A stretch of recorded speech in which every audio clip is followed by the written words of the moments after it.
Salut les turfeuses, salut les turfeurs, bienvenue pour un nouveau pronostic de Benoît Requin. Merci pour vos likes, pour vos commentaires. N'hésitez pas à vous abonner pour recevoir tous mes pronostics tous les jours et n'hésitez pas à rejoindre ma communauté pour avoir accès à tous les tickets pour la course du Quintet. Ok, place au pronostic du Quintet du samedi 24 octobre. Direction Saint-Cloud pour le prix de Saint-Père-du-Mont. Plat, 2000 mètres, 16 partants. Réunion 1, course 4. Indice de confiance 1 sur 5. On se dirige droit vers une arrivée mystérieuse. Ce Quintet est très ouvert. Donc pour plusieurs raisons, c'est du plat, ce ne sont que des 3 ans capables de beaucoup progresser d'une course à l'autre, à jouer avec modération. Là c'est pas le genre de course à y investir, hein. Il est préférable d'attendre un Quintet moins difficile. Cette vidéo je la tourne avant l'arrivée du Quintet de ce vendredi, je reviendrai dessus demain. Et je rappelle qu'on a atteint la barre des 10 037 € de gains sur le niveau Yo-Yo Total VIP. D'ailleurs, je vais vous calculer le nombre de quintets dans l'ordre que je vous ai donné depuis mon tout premier pronostic. Parce que honnêtement, c'est vrai que j'ai pas tenu les comptes. Mais je reviens vers vous très prochainement avec les statistiques officielles de ma chaîne. En tout cas, ça fait trop plaisir. Encore un quintet dans l'ordre jeudi pour le niveau Yo-Yo Total VIP. Il y a des résultats. On continue comme ça. Et le niveau qui donne accès donc à tous mes tickets pour la course du Quintet, c'est le niveau Yo-Yo Total VIP. N'hésitez pas à rejoindre ma communauté et vous récupérez tous mes tickets dans l'onglet Communauté. Ok, c'est parti, on commence le pronostic et on commence avec le numéro 1, Chalamba. Elle a le défaut de ne pas répéter ses bonnes sorties. Elle a fait ses preuves en terrain lourd, mais comme d'habitude avec elle, ce sera tout ou rien. Et on écoute du coup Michael Delzangle pour le numéro 1. Dans cette épreuve, Chalamba est restée en bonne forme. En dernier lieu, ce qu'elle a fait a été assez plaisant pour son premier handicap. Sur les conseils de son jockey, j'allonge la distance, car selon lui, elle a surtout été prise de vitesse ce jour-là. J'espère qu'elle va aussi bien se comporter cette fois-ci. Le numéro 2, Crack Régiment, Il est archi régulier, il fait quasiment l'arrivée de toutes ses courses. Il vient d'être pénalisé pondéralement sur son succès et on a quand même un petit doute sur son aptitude au terrain lourd. Donc là, quitte ou double, on écoute Henri Spiller pour le numéro 2. Crack Régiment est en progrès et sera encore plus performant l'an prochain. Je le trouve un peu mieux qu'en dernier lieu, il a très bien travaillé. Maintenant, il y a 2 points d'interrogation. Le terrain profond, sur lequel il n'a encore jamais couru, et la pénalité au poids suite à sa dernière sortie victorieuse. Donc il y a quand même quelques doutes, mais bon.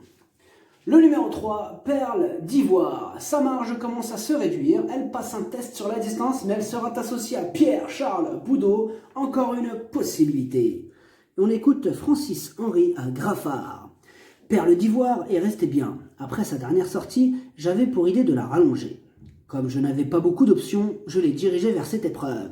Au regard de sa dernière course, elle ne semble pas avoir beaucoup de marge. J'espère que le rallongement de la distance sera bénéfique. Et le numéro 4, Farout. Ses 2 dernières sorties, 2 échecs. Il effectue une course de rentrée et sera associé à Stéphane Pasquier. Sur sa fraîcheur, méfiance. Du coup, on écoute toujours Francis-Henri Graffard qui présente aussi le 4.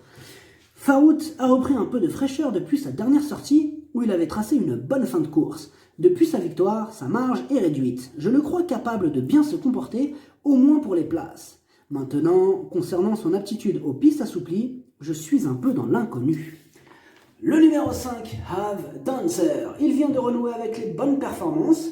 Efficace sur cette distance et ce parcours, il a une belle carte à jouer.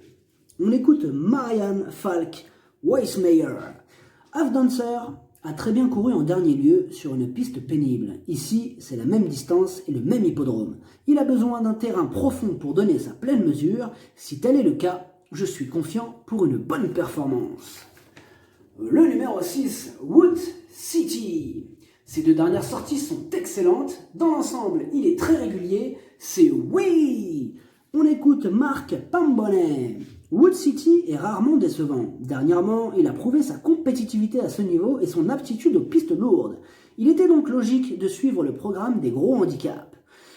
Depuis, il est resté en bonne forme et portera de nouveau les œillères. On revient en région parisienne avec des ambitions. Le numéro 7, Spatial Merit. Ces derniers temps, c'est vrai qu'elle n'est vraiment pas régulière. Elle passe un test au niveau quintet ce samedi. Bon, on demande à voir. On écoute quand même Ludovic Gadvin. Spatial Merit s'est retrouvée trop loin en dernier lieu, ce qui n'est pas idéal à pornicher, puis elle n'a pas pu revenir efficacement. Pour son retour sur le gazon, j'en escompte logiquement un rachat. On arrive en fin de saison avec moins de marge au poids, néanmoins j'espère la voir prendre une bonne place. Le numéro 8, Zealandia. Il a fait ses preuves à ce niveau, il apprécie le terrain lourd et il reste sur de bonnes sorties. Tous les feux sont au vert. On écoute Mademoiselle Stéphanie Nige. Zealandia vient d'affronter un lot de qualité. Elle est battue de pas grand chose et a été tenace jusqu'au bout. On retourne à Saint-Cloud sur la même distance et sans doute un peu mieux placé sur ce handicap. Il a l'air de se sortir dans les terrains profonds, donc ça ne devrait pas le déranger, il est compétitif. Le numéro 9, Macra. Seulement 3 courses à son actif, alors cette fois-ci elle monte de catégorie, mais son manque d'expérience peut lui porter préjudice. Maintenant, ce n'est pas pour autant une impossibilité. On écoute Pascal Barry pour le 9. Macra est un peu l'X de la course. Je trouve que la prendre en valeur 36,5 après avoir gagné sur l'hippodrome de Tours n'est pas un cadeau. Néanmoins, elle aime le terrain souple qui ne devrait pas la déranger selon moi. La distance va également lui plaire, donc on tente le coup. Le numéro 10, Madame Errada. C'est une rentrée, on ne l'a pas revue depuis plus de 3 mois. Là, il y a d'autres candidatures qui nous présentent de plus solides garanties. Et on écoute Maurizio Delcher Sanchez. Madame Errada s'est montrée courageuse jusqu'au bout, en dernier lieu dans une course un peu particulière. De plus, le lot était plutôt correct. Je pense qu'à sa valeur actuelle, elle peut terminer à l'arrivée d'une course comme celle-ci. Le terrain ne va pas la déranger. Ah, il est plutôt confiant, là. Bah oui. Alors, on passe au numéro 11. Bah oui, numéro 11. Numéro 11, Mabaoui. Il donne toujours son maximum en compétition. Bon, il n'est pas très expérimenté, mais vu sa qualité, mieux vaut ne pas le sous-estimer. Et on écoute Mathieu Brasme. Mabaoui est assez immature, mais il possède quelques moyens intéressants. Il s'est endurci gentiment, et comme je le trouve pas mal situé au poids, je tente à ce niveau. Il affectionne les terrains lourds et devrait pouvoir bien se défendre. Maintenant, il peut manquer d'expérience par rapport à certains rivaux. Le numéro 12, Queen Hop. Elle reste sur un joli succès au niveau inférieur et elle apprécie le terrain lourd. Elle a été pénalisée de 3 kilos et elle monte de catégorie. Du coup, ça se complique pour son matricule, mais c'est du plat et l'on sait que dans cette discipline, tout est possible. Et on écoute Satoshi Kobayashi. Queen Hop travaille bien. La distance et le terrain l'ont bien aidé en dernier lieu. La décharge a également été un atout supplémentaire. Même si elle gagne de peu, elle l'a fait sûrement. Sa tâche se complique logiquement ce coup-ci. J'espère toutefois la retrouver dans les 5 premiers. Le numéro 13, Courking. Il reste sur 2 bonnes sorties. Bon, il se sort bien du terrain lourd. Il est en gros progrès depuis sa castration. On le garde. On écoute Jean-Marie Béguinier. Courking a été castré. Depuis, il est plus franc en compétition. Il s'est bien comporté en dernier lieu, en valeur 35 pour son premier handicap, n'étant battu que par des chevaux à qui il devait rendre du poids.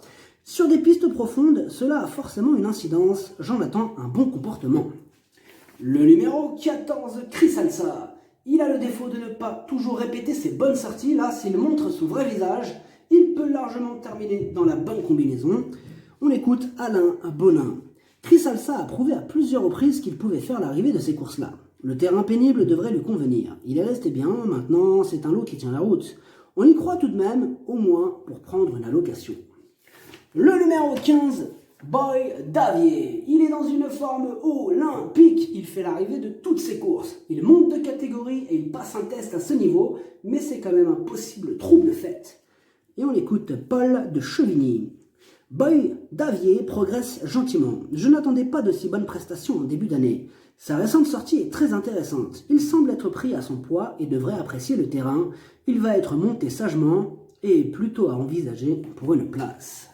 Le numéro 16, Bene Bene. Il monte sérieusement de catégorie, cette fois-ci et sans en faire une totale impossibilité, car en plat, tout est possible. Il faut reconnaître que sa tâche s'annonce ardue. On écoute Mathieu Boutin pour le 16. Bene Bene a peut-être été un peu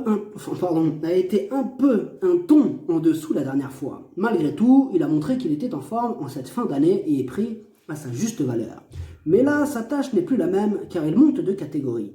On va courir pour une place et on verra ce qu'il adviendra. Le pronostic, ça donne 6, 5, 8, 13, As, 2, 14, 11, cheval de complément le 15, si jamais il y a un autre nom partant, ça peut arriver, le 9. Merci d'avoir suivi cette vidéo, n'hésitez pas à vous abonner pour recevoir tous mes pronostics tous les jours et n'hésitez pas à rejoindre ma communauté pour avoir accès à tous les tickets pour la course du quintet, à jouer avec modération. Bonne chance, chopez-le moi, ciao.